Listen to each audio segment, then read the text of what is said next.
In the labyrinth of Destiny's musings on marriage, the convoluted intricacies of his views unfold like an elaborate tapestry, woven with threads of pragmatism, ambivalence, and a touch of whimsical charm. Destiny, would you ever get married again? Maybe, probably. I don't have like super strong feelings about marriage. Me and Melina got married because we loved each other. I wanted her to live with me. So she needed like the access to the United States and the green card and everything. If I met an American, would I ever get married? I'm not sure. I don't know. I think it depends on, I feel like if I had like children with somebody, we would probably get married.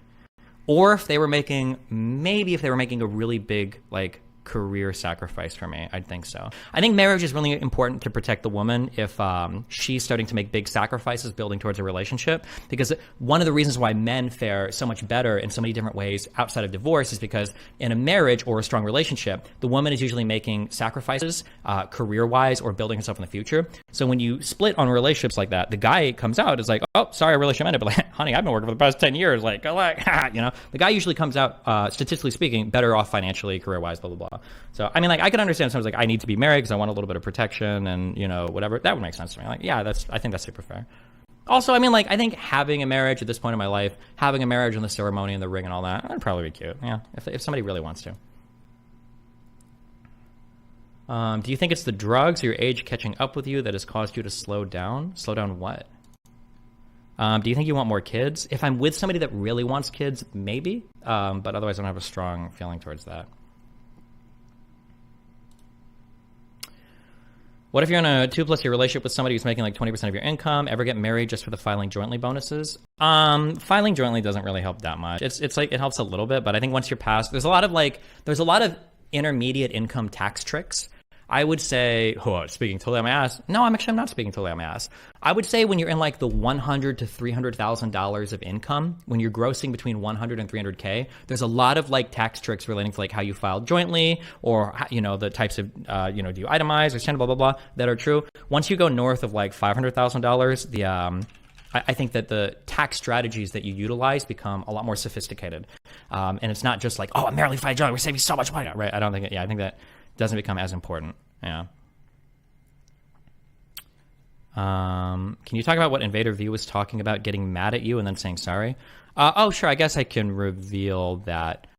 Invader V was just mad because, and actually I kind of agree with her there. And you know what? Yeah, I will. I'll dump on Mel a bit for this.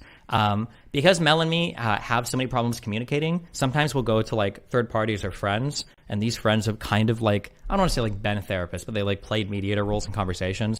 And I think V felt like that wasn't really fair to some friends, which actually I kind of agree. Like I've even told Melina, and I've told these other friends, this is like, you guys, you need to really start billing us because you're like sitting here on this phone call for like 5 hours. Like, why the fuck are you not? You should be charging us money. You're getting like fucked right here. But maybe that's just a thing friends do. I don't know. I don't have very many close friendships. I'm not sure. I will say though, let me say this, okay? Whenever I've said, because some people, Brittany, some people have made this claim. Whenever I've said we're going to therapy or we're doing therapy, that doesn't mean we're talking to friends. I mean like actually going to a therapist that we pay money to have therapy for, et cetera, et cetera. Yeah.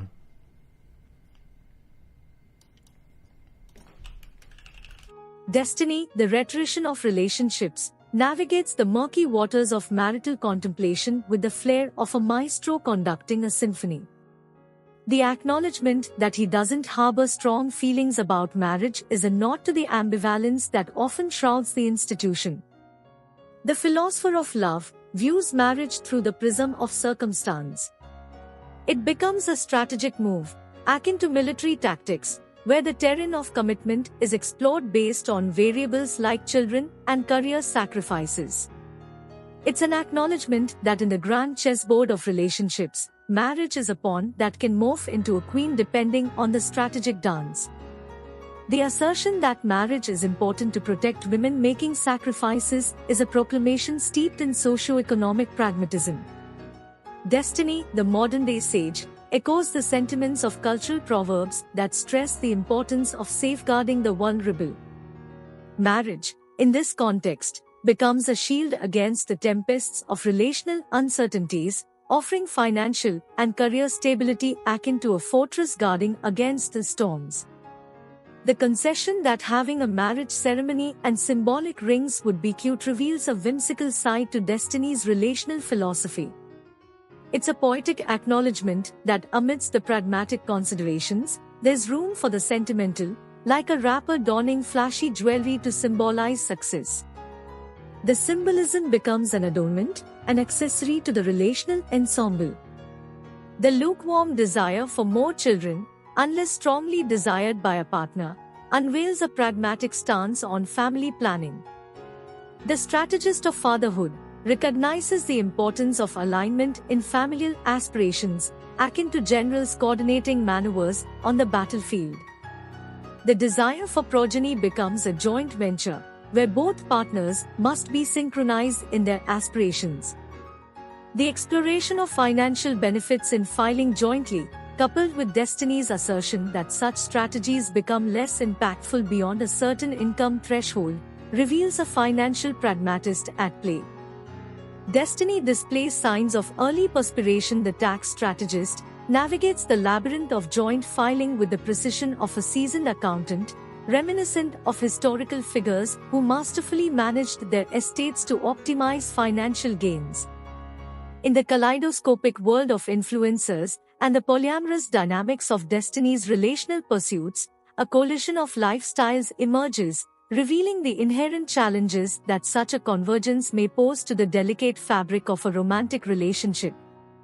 The influencer lifestyle, adorned with the glitz of social media, and Destiny's polyamorous nature, reminiscent of a complex relational dance, intertwine in a narrative fraught with potential pitfalls and discordant notes.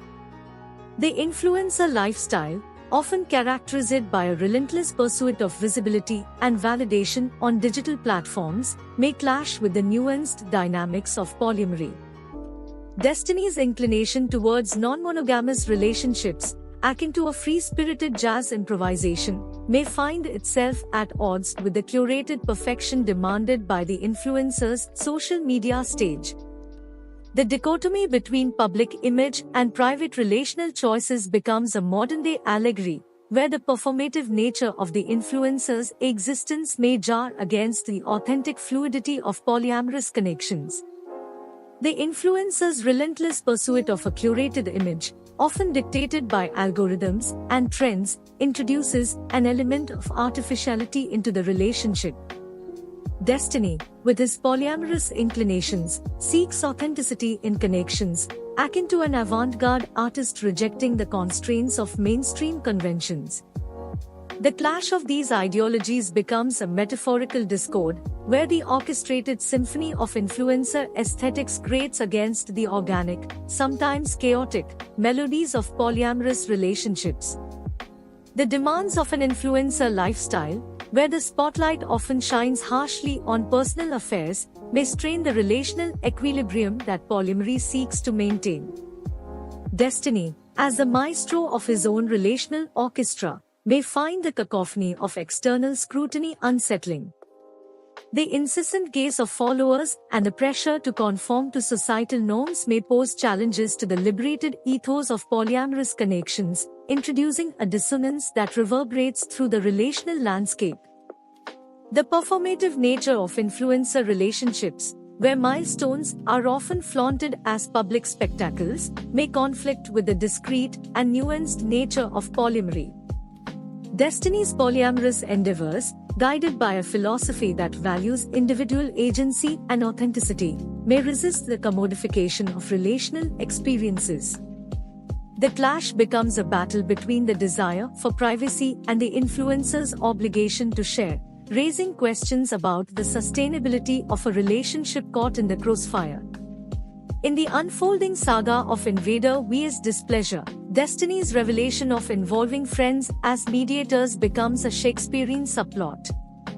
The use of third parties in relational communication, while perhaps unconventional, is a nod to the communal approach in resolving disputes, akin to tribal councils deliberating on communal matters.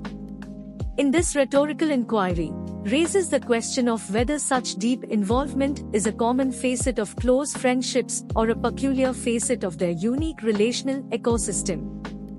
The acknowledgement that friends acting as mediators should be compensated is a pragmatic recognition of the value of their time and effort. The arbiter of fairness, introduces a dimension reminiscent of ancient barter systems, where services rendered were compensated in kind. It's a recognition that relational economies, much like historical economies, should operate on principles of reciprocity and fairness. In conclusion, Destiny's reflections on marriage, children, financial strategies, and the involvement of friends in relational dynamics create a narrative mosaic that transcends the mundane. Destiny, the maestro of relationships, orchestrates a symphony where pragmatism and whimsy dance in tandem. So much like Destiny's own discourses, weaves a tale that blends historical wisdom, cultural proverbs, and the rhythmic cadence of hip-hop, inviting contemplation on the nuanced intricacies of love, commitment, and the relational chessboard.